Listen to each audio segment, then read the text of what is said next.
అరచేతిలో నన్ను నీవు చెక్కి ఉన్నావు, నీ అరచేతితో నన్ను కప్పి మహిమ చూపినావు.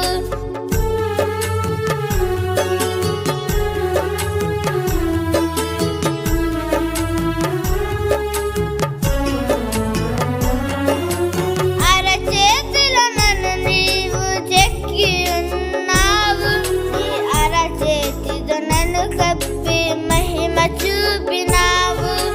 మనుషులెందరో విడచి మరచిన మరువలేదు విడువలేదు మహారాజు నీవేగా.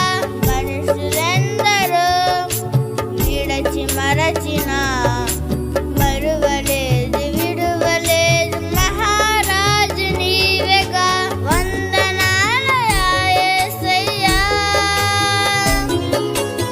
ఆరాధించెద నిన్నయ్యా. వందనాలయా యేసయ్యా, గణపరచెదను నిన్నయ్యా. గతకాలమంతా కాచావు దేవా, ఈ నూతన వత్సరమును ఇచ్చావు ప్రభువా. గతకాలమంతా కాచావు దేవా, ఈ నూతన వత్సరమును ఇచ్చావు ప్రభువా. ప్రభు అయినటువంటి యేసుక్రీస్తు వారి పరిశుద్ధమైన నామంలో తండ్రి అయిన దేవాది దేవునికి నిత్యము స్తుతియు స్తోత్రములు, మహిమయు ఘనతయు ప్రభావములు యుగయుగములు ప్రభువునకే చెల్లునుగాక. ఆత్మీయులారా, బాగున్నారు కదా? దేవుని మహాకృపను బట్టి మరొక పర్యాయం మనం ఇలాగన కలిసి ప్రభువాక్యాన్ని ధ్యానించే కృపాభాగ్యం మహాదేవుడు మనకు అనుగ్రహించున్నారు. దయగలిగిన ఆయన ఆత్మచేత సమభూమి గల దేశమున ప్రభు మనలందరినీ నడిపించునుగాక. నేటి దినాన పునరుత్థాన ఆదివారం గడిచిన దినములన్నింటిలో ప్రభు మనలను మన కుటుంబములను కాచి కాపాడినందులకు గాను కృతజ్ఞతా హృదయంతో ప్రభు సన్నిధి నిలిచి ప్రభువుని ఆరాధించవలసిన సమయం ఆసన్నమవుచున్నది. కనుక ప్రతి ఒక్కరము త్వరితగతిని సిద్ధపడి ప్రభువు సముఖమున నిలుచుదుముగాక. ఆమేన్. ప్రియులారా, బాగున్నారు కదా? నేటి దినాన వాక్య ధ్యానము కొరకైనటువంటి భాగము ద్వితీయోపదేశకాండము 2వ అధ్యాయము 7వ వచనము. నీ చేతుల పనులన్నిటిలోనూ నీ దేవుడైన యెహోవా నిన్ను ఆశీర్వదించును. ఈ గొప్ప అరణ్యములో నీవు ఈ 40 సంవత్సరములు సంచరించిన సంగతి ఆయన ఎరుగును. నీ దేవుడైన యెహోవా నీకు తోడై ఉన్నాడు, నీకేమీ తక్కువ కాదు. ప్రార్థన. తండ్రి దేవా, స్తోత్రాలు. చదవబడి ఉన్న వాక్యం మీది వినుచున్నవారు మీ వారు, మీ దాసుడనైన నన్ను సంపూర్ణముగా మరుగు చేసి దైవస్వరమును వినిపింపచేయండి. రాకడ కొరకు, రాజ్యం కొరకు సిద్ధం చేయండి. సియోనులో నుండి మీ కృపాహస్తం మా అందరికీ తోడై ఉండునుగాక. మేలు చేత నడిపించండి. రాకడ కొరకు, రాజ్యం కొరకు సిద్ధం చేయండి. ఈ దివ్యమైన వాక్కుల చేత మాతో మాట్లాడండి. నన్ను, మమ్ములను అందరినీ బలపరచండి. యేసయ్య నామమున ఆమేన్. ప్రియులారా, బాగున్నారు కదూ? ఈ 2వ అధ్యాయము 1 నుండి 7 వరకు ఉన్న వచనాలను జ్ఞాపకం చేసుకొని పోచున్నాం. ఈరోజు అంశం నీకేమీ తక్కువ కాదు. స్తోత్రం. నాకేమీ తక్కువ కాదు. అసలు ఈ సందర్భం ఎందుకు వచ్చింది? ప్రభు ఎందుకు తన దాసులతో ఈ మాట చెప్పుచున్నారు? వచనాలు చూద్దాం. 2వ అధ్యాయం 1వ వచనం. మరియు యెహోవా నాతో చెప్పినట్లు, మనము తిరిగి ఎర్ర సముద్ర మార్గం అరణ్యమునకు పోయి బహు దినములు శేయీరు మన్యము చుట్టూ తిరిగితిమి. అంతటా యెహోవా నాకు ఇలాగు సెలవిచ్చాను, మీరు ఈ మన్యము చుట్టూ తిరిగిన కాలము చాలును. ఉత్తర దిక్కుకు తిరుగుడి. మరియు నీవు ఈ ప్రజలతో ఇట్లను, అంటే దేవుడు మోషేతో చెప్పిన మాటలు, ఇశ్రాయేలుతో ఇలా అను అని ప్రభువారు మోషేతో చెప్పారు. ఏం చెప్పాలి? శేయీరులో కాపురమున్న ఏశావు సంతానమైన మీ సహోదరుల పొలిమేరను దాటి వెళ్ళబోచున్నారు. వారు మీకు భయపడుదురు. మీరు మిక్కిలి జాగ్రత్తగా ఉండుడి. 5వ వచనం, వారితో కలహపడవద్దు. ఎలయనగా ఏశావుకు స్వాస్థ్యముగా శేయీరు మన్యమును నేను ఇచ్చి ఉన్నాను గనుక వారి భూమిలోనిది ఒక్క అడుగైనను మీకియ్యను. దేవునికి మహిమ కలుగును గాక. పిల్లరా, దేవాది దేవుడు మోషే ద్వారా ఇశ్రాయేలుకి సందేశాన్ని అందిస్తున్నారు. అయ్యా, మీరు మన్యము చుట్టూ శేయీరు మన్యము చుట్టూ ఎంతకాలం బ్రతికి తిరుగులాడారు కదా,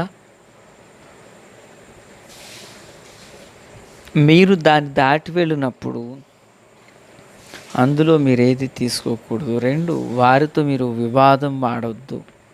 ఎందుకంటే శేయీరు మన్యమును నేను వారికి ఇచ్చాను, అందులో ఒక్కడిగైనా మీకు నేను ఇవ్వలేదంటూ ప్రభువే స్పష్టంగా ఇశ్రాయేలుకి తెలియజేశారు. కనుక వీరి యొక్క ఆలోచనలు ఏంటి? కాలినడకనే మేము మన్యంలో గుండా వెళుతాము, బావుల్లో నీళ్లు తాగము, చెట్ల ఫలాలు కొయ్యము, పంటకు నష్టం వాటిల్లవము, కాలినడకనే వెళతామంటారు వీళ్ళు. అయితే ఆ శేయీరు మన్యపు వాసులు ఏమంటారు? అసలు సస్యమేర అంటే వెళ్ళడం కుదరదు అంటారు. అయితే ఇప్పుడు ఇశ్రాయేల్ ఏమంటారు? మేము డబ్బులు ఇచ్చి వెళతాము, నష్టం ఏదైనా జరిగితే నష్టం మేము భరిస్తాము అంటారు. కనుక దేవుడు అంటున్నారు ఇప్పుడు వారితో, అయ్యా, నేను శేయీరు మన్యమును నీ సోదరులకి ఇచ్చాను కనుక నువ్వు వారిలో ఏది ముట్టుకోవద్దు, వారి నుండి ఏది ఆశించవద్దు. నేను మీకు తోడుగా ఉన్నాను, ఏది మీకు తక్కువ కాదు. దేవునికి స్తోత్రం. అంటే ఇశ్రాయేలు విషయంలో ప్రభు చెప్పుచున్న మాట ఏంటంటే, మీకేది తక్కువ కాదు. మీరు ఆ పొలాల్లో నుంచి బడి వెళ్ళాలనుకుంటున్నారు కదా,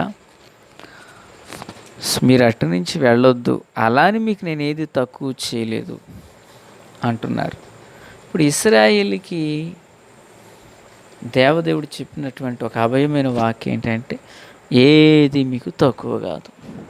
స్తోత్రం. ఈరోజు మానవ జీవితంలో కూడా తను ఎంత ఎత్తుకి ఎదిగినా ఇంకా ఏదో కావాలని ఆశిస్తూ, ఇంకా ఏదో కొరత కొదువు ఉన్నది అన్నట్లుగా ఎదురు చూస్తాడు.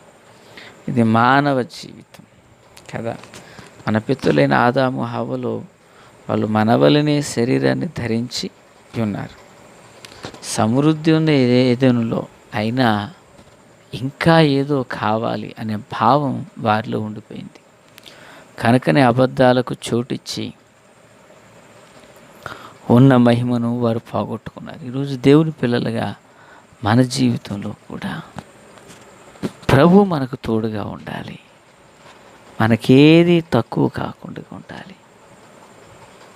మరేం చేయాలి? ప్రభు మనకు తోడుగా ఉండాలంటే, క్షమించండి, మనకేది తక్కువ కాకుండా ఉండాలంటే ఏం చేయాలి? దేవుని వాక్యంలో ఒక చక్కనైనటువంటి సమాధానం ఉంది. పిల్లరా, ఈ వచనాన్ని నేను చదవాలని ఆశపడుతున్నాను. 7వ వచనం, నీ చేతుల పనులన్నిటిలోనూ నీ దేవుడైన యెహోవాని ఆశీర్వదించు. ఈ గొప్ప అరణ్యములో నీవు 40 సంవత్సరములు సంచరించిన సంగతి ఆయన ఎరుగును. ఆయన ఎరుగును. నీ దేవుడైన యెహోవా నీకు తోడై ఉన్నాడు కనుక నీకేది తక్కువ కాదు. అంటే ఒక మనిషిని జీవితంలో ఎన్నో కొరతలు, ఎన్నో అవసరాలు ఉంటాయి. కుటుంబంలో అవసరాలు ఉంటాయి, పరిచర్యలు అవసరాలు ఉంటాయి, వ్యక్తిగతమైన అవసరాలు ఉంటాయి. పిల్లరా వింటున్నారు కదూ? దేవుడు మనకు తోడుగా ఉంటేనట మనకేది తక్కువ కాదు.